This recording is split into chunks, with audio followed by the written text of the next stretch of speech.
Hello' everyone, এই ভিডিঅ'টিৰ জৰিয়তে মই সকলোকে ধন্যবাদ দিব বিচাৰিছোঁ যিসকলে এতিয়ালৈকে মোৰ পৰা কেক অৰ্ডাৰ কৰিছে আৰু কেক খাই সকলোৱে ভালে পাইছে। আৰু মোক যেতিয়া কমেণ্ট দিয়ে বা মেছেজ কৰে যে কেকটো বিৰাট টেষ্টি হৈছে, ভাল লাগিছে খাই, তেতিয়া ভাল লাগে।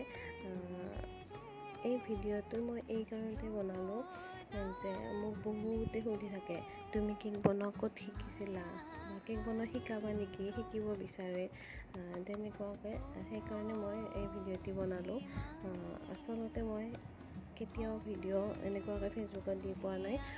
দিওঁ ফেচবুক ইনষ্টাগ্ৰামত মই ৰিলছ হিচাপত কেক বনাই গান লগাই তেনেকুৱাকৈ মই আপলোড দিছোঁ, কিন্তু নিজৰ ভইচ দি আজি প্ৰথম মই চেষ্টা কৰিছোঁ।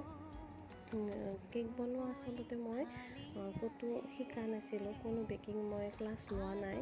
মই বায়ে কেকৰ এটা ক'ৰ্চ কৰিছিলে, মই তাইৰ তাতে যাওঁতে তাইৰ পৰা মই কেক বনোৱাটো শিকি লৈছিলোঁ।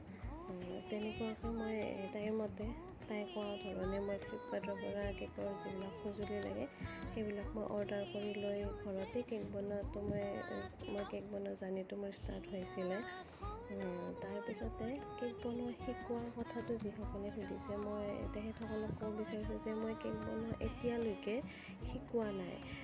মই ভাবিছোঁ মই নেক্সট মাৰ্চৰ মাহৰ পৰা কেক বনোৱাটো শিকাম বুলি মই ভাবিছোঁ, আৰু তেতিয়া মই আপোনালোকক জনাই দিম, আপোনালোকে আহিব পাৰিব। আচলতে সময় বহুতখিনি লাগিব, আৰু মই যেতিয়া মোৰ মাৰ্চৰ মাহত স্কুলৰ অলপমান প্ৰেছাৰটো কম থাকে তেতিয়া মই কেক বনোৱা শিকাম বুলি ভাবিছোঁ। তেতিয়া মই আপোনালোকক জনাই দিম, আপোনালোকে আহিব পাৰিব।